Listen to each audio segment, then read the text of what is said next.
In this video, I'll show you how to create private projects in Asana. The first way is to create the project. So simply head over to the top bar. On the left-hand side, click on Create. At the bottom of Create, choose the second option, which is Project. That will take you to the template gallery of the projects. In here, head over to the top bar, and on the right-hand side, click on Blank Project. It doesn't matter if you choose a template, it will be the same process. Now from here, you want to make sure to set a project name. And at the bottom, you want to make sure that you set this as private instead of having the project access to your admin space.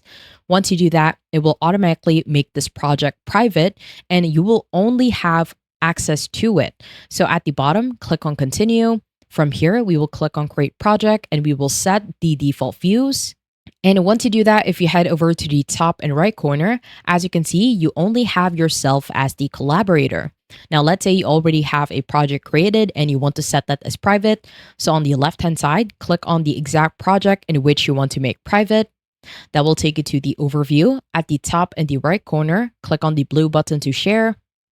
A pop-up will show. From here, head over to the access settings. At the bottom, you want to click on the second option, which is private. And once you do that, the only people who will have access to this project are the editors and project admin. I hope you found this tutorial helpful. Please let me know if you have any other questions in the comment section below, and I will try my best to help you out.